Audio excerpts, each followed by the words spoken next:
On a crisp autumn morning in 2005, the sun filtered through the vibrant leaves of the trees lining the streets of Chicago, casting a warm glow on the bustling neighborhood surrounding Westbrook Elementary School.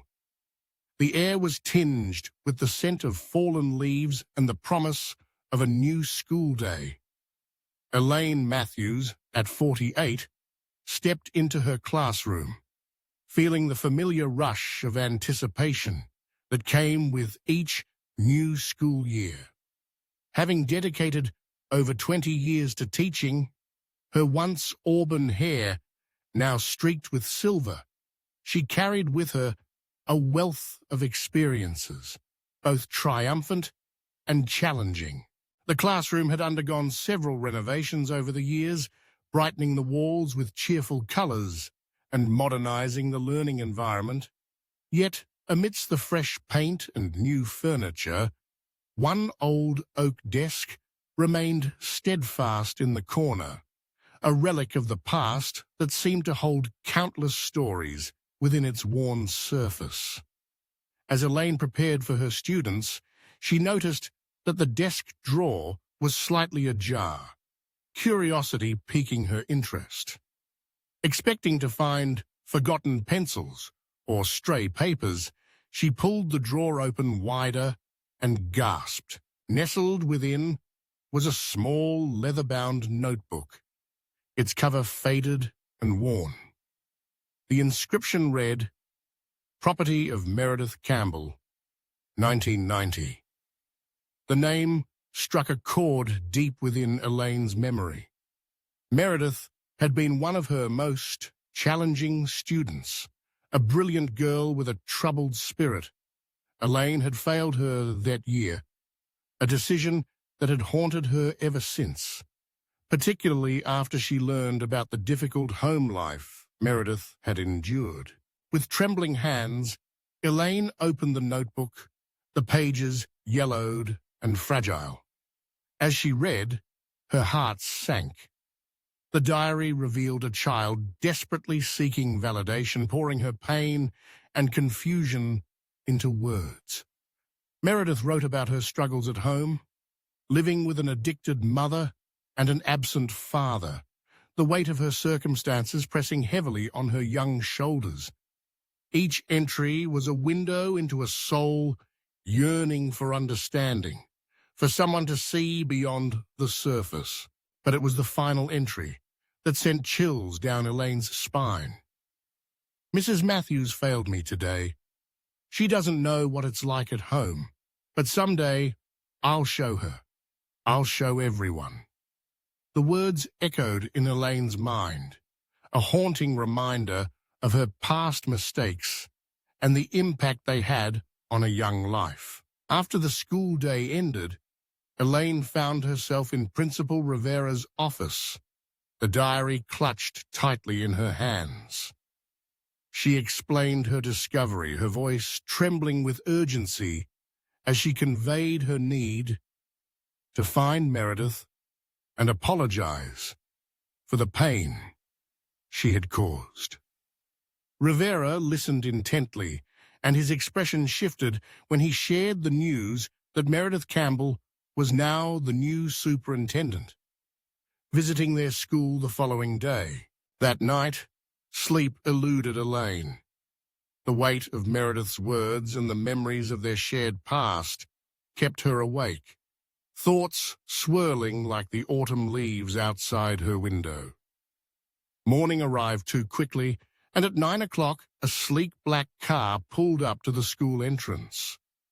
Elaine's heart raced as she watched Meredith emerge, a striking woman in her late 20s, exuding confidence with sharp features that hinted at the girl she once was. As Meredith toured the school, Elaine felt a mixture of excitement and apprehension. This was their chance to confront the past, to bridge the chasm that had formed between them. Finally, an assistant informed Elaine that the superintendent wished to see her. In the conference room, Meredith stood by the window, her back to the door, gazing out at the playground where children played. When she turned to face Elaine, traces of the determined girl Elaine once knew were visible, but there was also a hardness that had replaced youthful vulnerability. Elaine took a deep breath, her hands clammy as she placed the diary on the table. Meredith's composure faltered as she recognized the notebook, her eyes widening with a mix of surprise and guardedness. She inquired about the diary's discovery and whether Elaine had read its contents. With a heavy heart, Elaine admitted she had. She expressed her remorse, acknowledging the mistakes she had made and the impact they had on Meredith's life. Silence enveloped the room, thick with unspoken emotions. After a moment, Meredith revealed the purpose of her visit. She had purchased the school, the entire building and grounds, with the intention of making significant changes, prioritizing struggling students who faced challenges similar to those she had encountered. Elaine's anxiety spiked as she asked if she would be among the teachers let go. To her surprise, Meredith shook her head, her expression resolute. She explained that firing Elaine would be too easy. She wanted her to observe the changes and understand what could have been done differently. As Meredith spoke, Elaine's gaze fell upon a photograph on the desk, an image of a young girl with bright eyes and a warm smile. When Elaine inquired about the girl, Meredith's expression softened, revealing the girl to be her daughter Lily, adopted from foster care. Meredith shared that Lily had learning disabilities that had gone undiagnosed, leading her teachers to mislabel her behavior, much like Elaine had done years ago.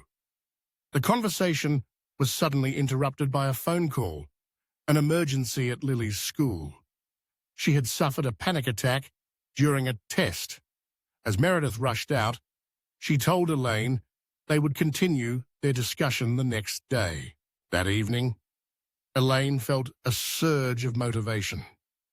Inspired by her conversation with Meredith, she delved into research on educational approaches for children from difficult backgrounds, determined to improve her teaching practices. The following morning, however, the atmosphere at the school was tense.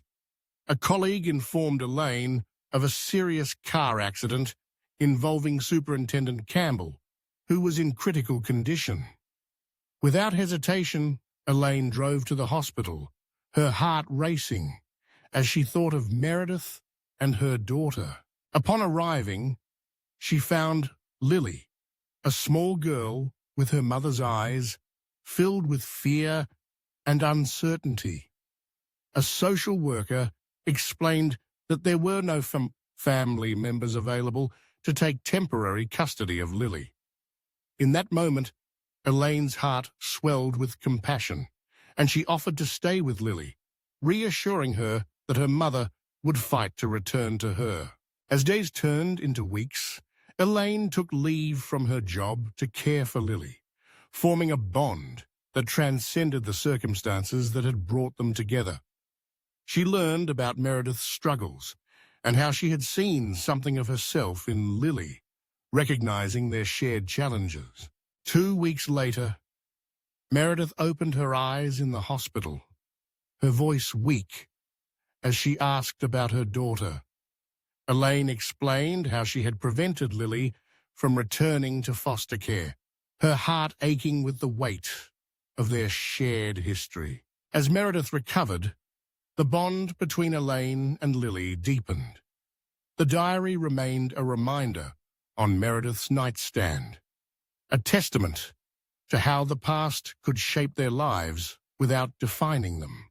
Upon her hospital release, 3 months later, Meredith announced a change in focus.